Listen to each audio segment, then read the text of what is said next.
Today, all flying birds have large muscles, similar to those found in ganses. This provides them with the strength needed to flap their wings and get airborne. Could ganses have been the evolutionary step to allowing birds to become more proficient flyers?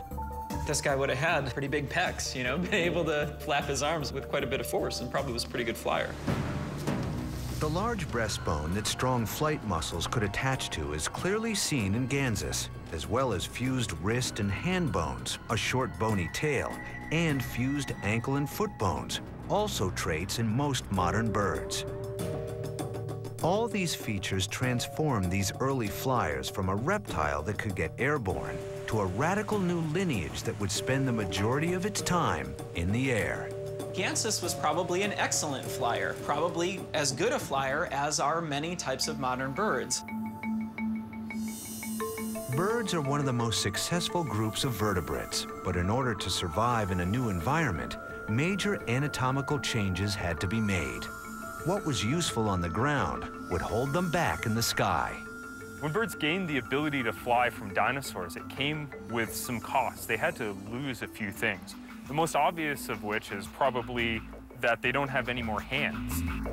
All the bones of the fingers are now incorporated in the wing, and there are feathers attached to them, so they can no longer manipulate anything with their hands or defend themselves on the ground. Regardless of this cost, however, the fossil record clearly shows that the evolutionary transition from dinosaurs to birds was a great triumph, and over time, birds radiate far and wide. These groups that evolved the ability to fly and diversified into hundreds or thousands of species have gone on to fill many different niches in the environment. Incredible fossils like Archaeopteryx and Ganses help us to understand what anatomical features define a bird and when they evolved. But what were the environmental factors that send birds into the air?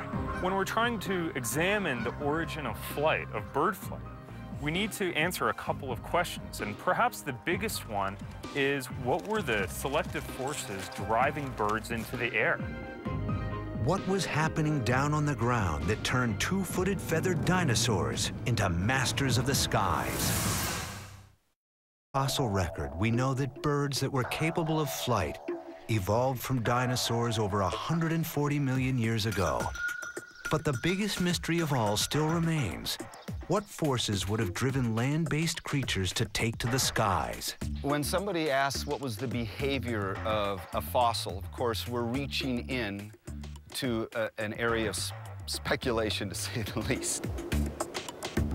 How do we explain each of the transitional stages from the bird's dinosaur history to today? Ken Dial, professor of biology at the University of Montana, thinks the answer of how flight first evolved lies not in the bones of long-dead animals, but in the behavioral patterns of those that are living. What we're trying to do is we're trying to borrow from the present to try to interpret the potential behaviors of the fossil creatures. Dial and his colleague Brandon Jackson run an avian flight research center in the foothills of Montana. Their work focuses on uncovering the origins of bird flight. Why do birds need to fly? Why do they want to fly? Dial believes that birds evolved the power to fly slowly.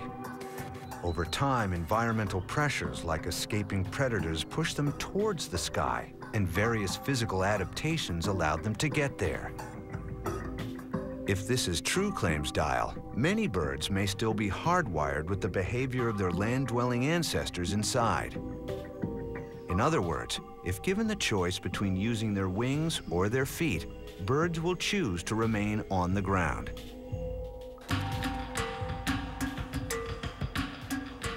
To test their hypothesis, Dial and Jackson put birds in a position to have to choose between flying and keeping their feet earthbound. They take birds that are fully able to fly and place them at the foot of a ramp with a steep incline. Here we go. What they observe is that these birds choose to run, keeping both feet grounded, rather than fly to the top of the ramp. Changing the steepness of the ramp does not alter the result. starting with a 30-degree incline, then 60, 75, and finally 90. Each time, the bird chooses to run instead of fly. When we look at the angle which they're trying to scale, we've come to learn something very, very special. And that is, if a bird is trying to ascend something that is less than 60 degrees, they can do so easily just with their hind limbs and with their wings tucked to their side. But as soon as they start to scale anything higher than about 60 degrees, you'll automatically see the wings jump into the whole process. Dial has termed this behavior wing-assisted incline running. At these steeper inclines, the bird's flapping wings provide additional power to support the hind limbs and assist in keeping the bird's body from falling down the ramp. Instead of making a big jump from running on the ground to flying, running up inclines with the wings assisting their legs provides small, incremental, evolutionary adaptive stages for the birds to slowly grow larger and larger wings and more powerful flight apparatus. At a 90-degree angle, the wing beat frequency and force produced approaches that needed for flight. So if we were to take a bird running on a 90-degree ramp, a vertical ramp, and then take the ramp away, the bird would not have to change a thing. It wouldn't have to change its wing stroke angle, and it wouldn't have to change its wing beat frequency, and it would be flying. Could the desire to keep their feet on solid ground instead of flying be a remnant of their evolutionary past? We think that they have this ingrained in their neurocircuitry, that if their feet are touching the ramp, they have to run up it. It is possible that they stayed earthbound because for the millions of years before they could fly, their dinosaur ancestors were land dwellers. Dial and Jackson hope to get a clue as to how ingrained this behavior is in birds. They conduct the experiment again, this time using baby chicks that haven't yet learned to fly. The result? The same as with the adult flying pigeons. The baby chicks run up the ramp, and as the incline gets steeper, they flap their little wings harder and faster. Jackson believes that this behavior can explain the evolutionary steps that the dinosaur ancestors of birds, those without fully formed wings, may have taken to develop the adaptations needed for true flight. Over millions of years, most likely, theropod dinosaurs went from running on level ground to running up shallow inclines, and when they hit 60 degrees, they had to start using their pre-wings, their flightless little forearms. Now, over millions more years, they moved from being able to run up 60 degrees to being able to run up 70 degrees, and then 80 degrees, and then finally vertical. The incremental steps over many millions of years produce bigger wings, stronger muscles, and more fine-tuning of the wing stroke, which natural selection acts on, and bird flight evolves. What were the selective forces driving birds to develop a full wing and the ability to produce significant aerodynamic forces? One of the strongest selective pressures out there is the risk of predation. The ancestors of birds were small bipedal theropod dinosaurs. They only used their hind limbs for moving. To avoid predation, they could try and outrun a predator, or they could run up obstacles to get away.